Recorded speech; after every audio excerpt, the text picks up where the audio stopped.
UP UP board कक्षा 11 विषय हिंदी काव्य का तृतीय पाठ सूरदास से इसके विनय के प्रस्तुत हैं। अभी कह राख लेहु भगवान हव अनाथ बैठो डुमडरिया पारद साधेवान ताके डर में भाज्य चाहत ऊपर ढुक्यो सचान दुहु भाज दुख भयो आनी यह कौन उबारे प्राण सुमिरत ही अहि दस्यो पारधी कर छोट्यो संधान सूरदास सरलज्ञो सचा नहीं जय जय कृपा निधान। प्रस्तुत पद में सूरदास ने एक रूपक के माध्यम से ईश्वरीय कृपा होने का वर्णन किया है। एक बार एक पक्षी जो वृक्ष पर बैठा हुआ है उसको खाने के लिए सांप उसको मारने के लिए व्याध तैयार है और पक्षी देखता है कि साथ ही साथ एक बाज भी उसे खाने के लिए तत्पर है। यहाँ पर वास्तव में उस पक्षी के माध्यम से सूरदास ने मानो अपने ही भाव को व्यक्त किया है। उन्होंने कहा है, वह पक्षी प्रार्थना कर रहा है अभी राख लेहु भगवान। यहाँ पर मानो पक्षी के ब्याज से बहाने से स्वयं सूरदास ही प्रार्थना कर रहे हैं, अब की राख लेहु भगवान, हे भगवान इस बार आप मेरी रक्षा कर लें। हो अनाथ बैठे डुमडरिया, मैं अनाथ लाचार पक्षी वृक्ष की शाखा पर बैठा हुआ हूँ। पारद साधेवान, और नीचे शिकारी बाण छोड़ने ही वाला है, मेरे ऊपर बाण ताने हुए है। ताके डर हो भाज्यो चाहत, उस शिकारी के भय से मैं भागना चाहता हूँ, उड़ना चाहता हूँ। ऊपर ढिक्यो सचान, परंतु ऊपर बाज छिपा हुआ है। दुहु भात दुख भयो आनी, ये तो दोनों प्रकार से दुख आ गया है। एक तो आखेटक है, साथ ही बाज भी मेरा शिकार करना चाहता है। कौन उबारे प्राण, तो ऐसी विषम स्थिति में कौन मेरे जीवन की रक्षा कर सकता है।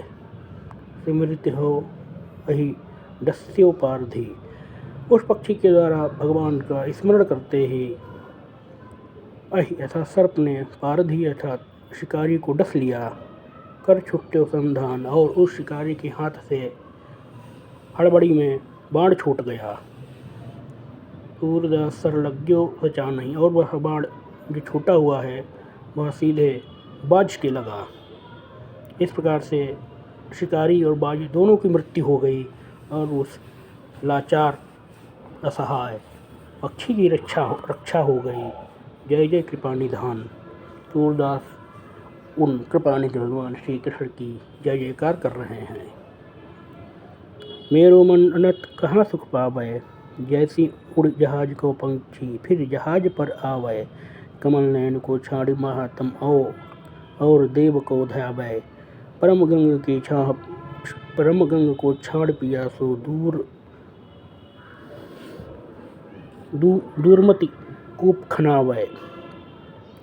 ये मधुकर अम्बुज रस चख्यो, क्यों करेल फल भावै। सूरदास प्रभु कामधेनु छेरी कौन दुहावै।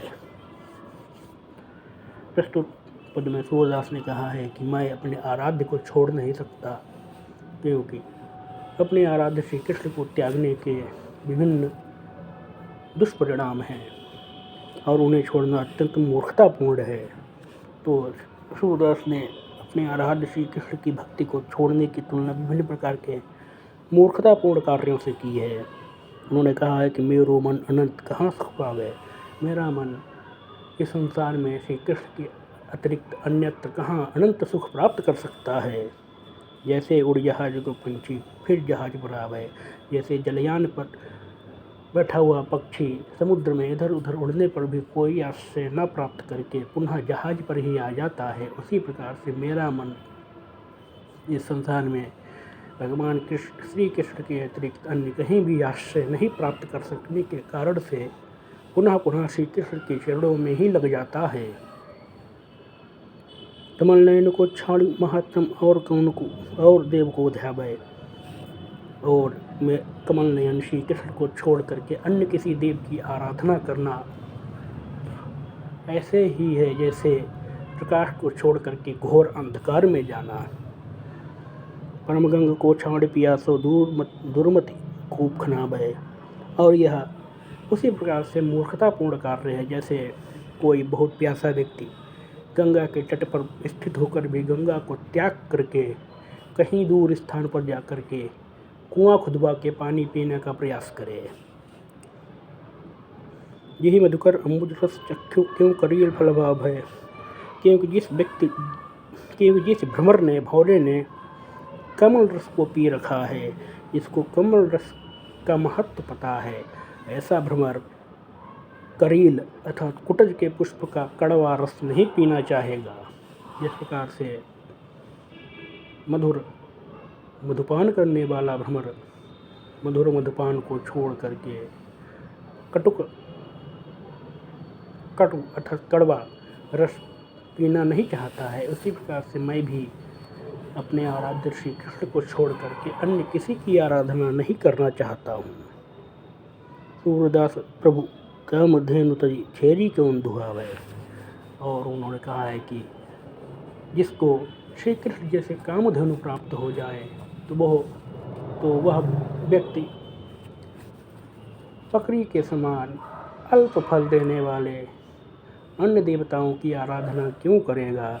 श्री कृष्ण रूपी कामधेनु को त्याग करके अन्य देवताओं की आराधना करना उसी प्रकार से मूर्खतापूर्ण कार्य है जिस प्रकार से कोई व्यक्ति कामधेनु को त्याग करके किसी बकरी को पाल ले।